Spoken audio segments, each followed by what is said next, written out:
Dr. Tan Wu Ming.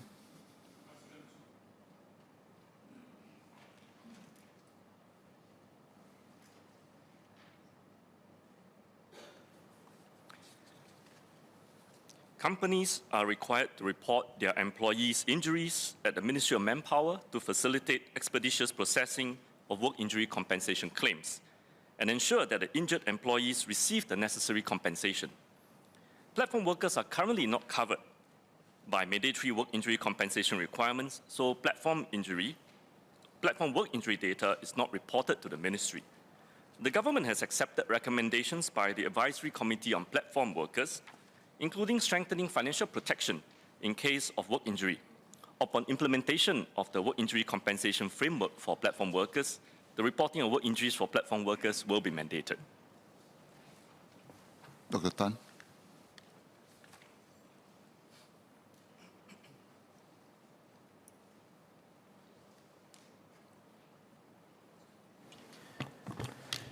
Mr. Speaker, I thank the Minister for his answer. I have Clementi residents who are delivery riders with platform companies. Some have been injured on the job. Can I ask the Minister, the General Insurance Association recently proposed expanded use of prolonged medical leave insurance and group personal accident insurance instead of WICA, instead of the Work Injury Compensation Act framework. Can I ask the Minister, why didn't the insurers and platform companies suggest this earlier, especially when they already knew that there were riders who were dying on the job? Second, does it mean that the GIA proposal will need every company to buy 24-hour insurance coverage for their workers, even if the platform worker is only doing a few hours a day with that particular company? And if so, who's going to pay under the GIA recommendation? And thirdly, if the GIA proposal is taken up, is it going to weaken the role of WICA? Will it encourage employers in other sectors to convert their employees into contractors so as to avoid the responsibilities and compensation that come with WICA protection for workers? Thank you. Minister can respond to the 3 questions, but reminder to members, just limited to 2. Thank you. Thank you, Speaker. I believe the Honourable Member must be referring to the statement made by General Insurance Association through a Business Times article on the 24th of November. Let me just explain that today some platform companies do provide platform workers with compensation for work injuries, but the coverage is uneven across different platforms and at much lower levels than what employees are entitled to under the Work Injury Compensation Act, or WICA. For example, platform companies' coverage for death or permanent disability is largely in the $10,000 to $30,000 range, compared to employees' entitlement under WICA of up to $289,000. So that's a significant difference in the magnitude of coverage. And this is why the Platform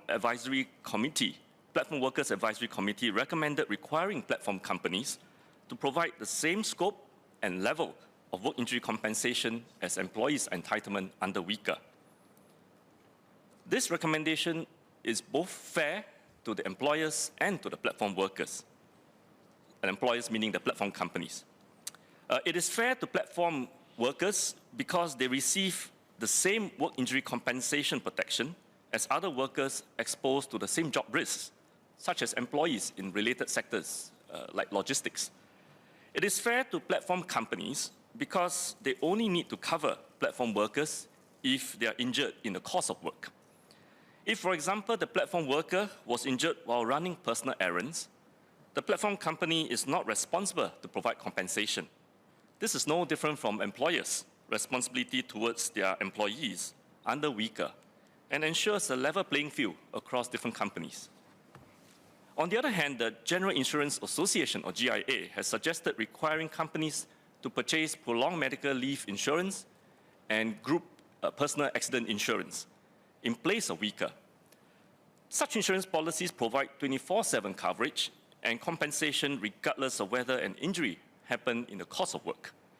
They also use fixed payouts, unlike the WICA mechanism, where compensation amount varies based on the worker's total earnings. While we welcome platform companies to go above and beyond by providing 24/7 coverage for their workers, the government should not require them to do so to provide coverage for injuries that are not as a result of work. Similarly, it would not be right to provide a fixed payout to injured platform workers when platform workers are a diverse group, ranging from those who engage in casual work, perhaps only infrequently and a short number of hours a day, to those who do it on a more full-time basis on a daily basis. The Platform Advisory Committee recommended that compensation for platform workers should vary based on workers' earnings, the same way that WICA operates today for injured employees. This is fair to the platform worker and platform company, as the amount of compensation would depend on the extent of income loss by the worker due to the injury at work. Dr. Tang Wu Ming asked if GIA's suggestions will weaken WICA. And I just want to reassure the member that MOM will ensure that companies do not misclassify workers in order to skirt the requirements under WICA. But indeed, one other important aspect of WICA is that under this legal framework, there is an established mechanism under which companies and workers who object to the insurer's assessment of the claim can file a dispute. MOM will then oversee a dispute resolution process to adjudicate and settle the claim.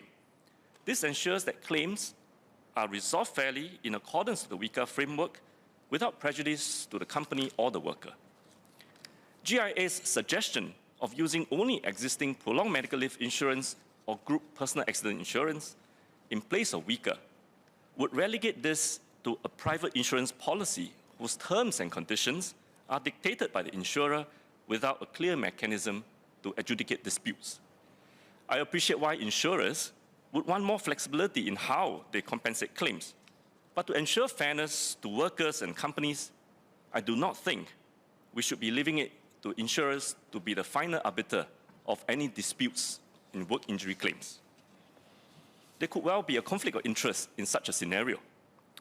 In the committee's engagement with different groups of platform workers and looking at some of the surveys and studies conducted by the Institute of Policy Studies, IPS, there are feedback from workers that when they want to claim injury claims from some of these insurers as a result of the group personal accident insurance policies they were protected under, they often have to jump through hoops, and some of them find it very difficult to actually get the claim settled.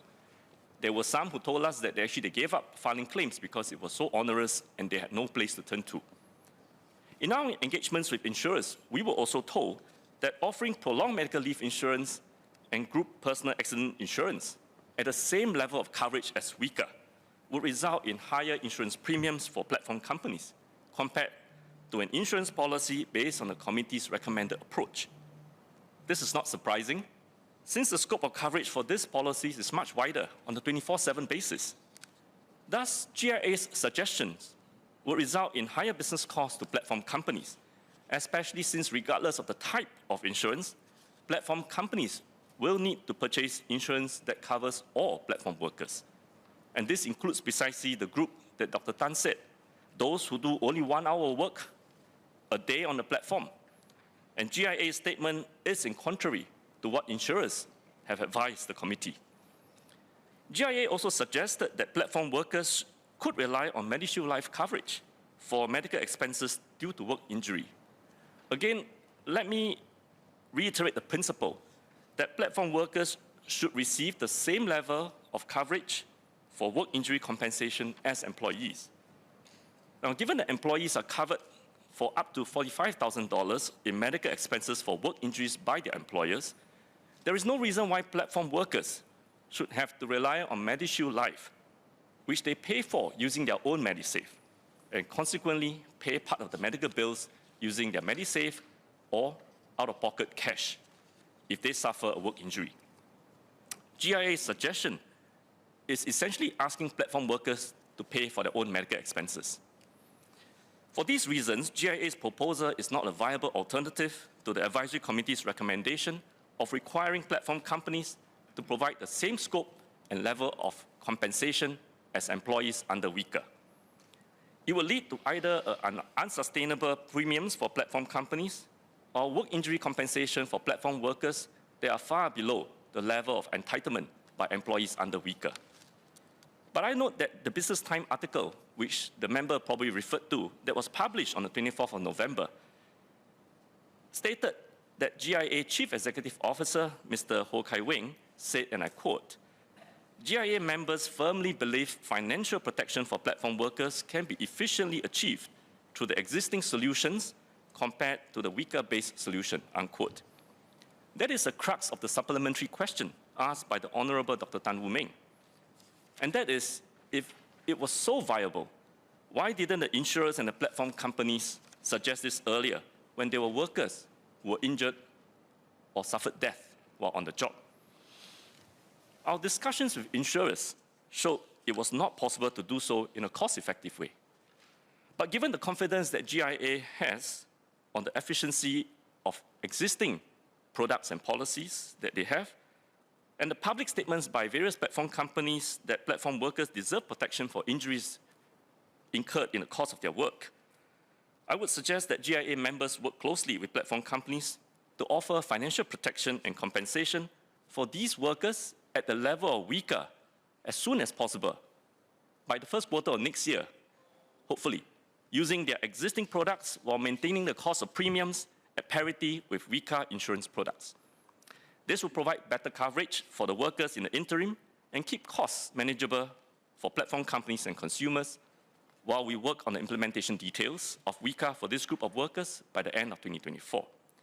In conclusion, Mr. Speaker, I'd like to reiterate that the committee's recommendations are fair to both platform companies and workers and take a balanced approach to strengthening platform workers' financial protection in case of work injury in a sustainable manner. We look forward to continue our engagements with platform workers, platform companies, and insurers as we work towards implementing these recommendations. Thank you, sir. Mr. Liang Eng Hua. So I want to thank the SMS for leading this major effort to take care of our platform, the welfare of our platform workers, and also personally for him to come down to Bukit Panjang to engage our platform workers support group just a few months ago. The SMS mentioned about the recommendation from the advisory group. I'd like to ask him for the reception from the platform workers and the companies so far, from all this recommendation. And in particular, I want to hear from SMS views on the concern raised by Grab with regards to the issue of level playing field as the taxi street hail platforms are excluded from the recommendations, whether there would potentially be issues of price and market distortions. So I thank Mr. Liang for working with the committee in the lead up to the announcement by helping us to also provide avenues to engage the workers. Indeed, these are early days since the recommendations were announced. The early sensing from different stakeholders, workers, companies, and consumers show that it is a positive set of recommendations that is much welcome. The workers basically welcome the fact that they will now, when it's implemented, have better work injury compensation, much better than they had today under WICA. But of course, the details of implementation are not fully out, so I think there are some concerns about whether it will be effectively implemented. For the platform companies, they have put out statements to say that the recommendations are fair and balanced, and they welcome the changes that will enhance the protection given to this group of workers. So I think on the whole, this is very much welcome.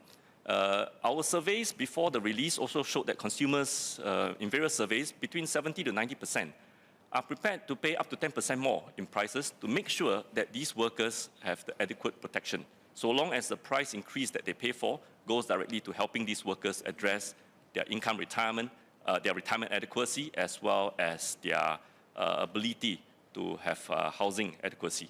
So I think generally the public, the companies, and the workers themselves all welcome this set of recommendations. Specific to the comment that the member raised about Grab's statement expressing that excluding street hails from these recommendations would create an unlevel playing field.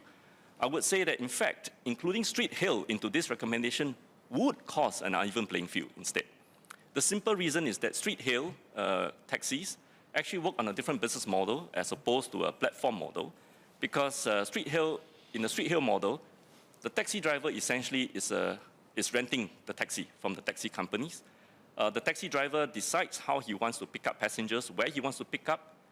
He can deny working for the day if he chooses to, with no penalties levied by the taxi company. So it is more of a renter-rentee kind of relationship. And in fact, in a street hail engagement, the passenger pays to the taxi driver directly. The money does not pass through any app platform, does not go through the taxi company, and there's no commission being levied on the amount of fare that the passenger pays to the taxi driver through a street hail. So in that sense, the degree of management control is less and perhaps non-existent in this case. And that's why in the deliberation, the committee recommended that platform companies that exert a certain degree of management control on these supposed group of self-employed workers will then need to provide these workers with some degree of basic protection, which includes work injury compensation as well as retirement and housing adequacy. Thank you, sir.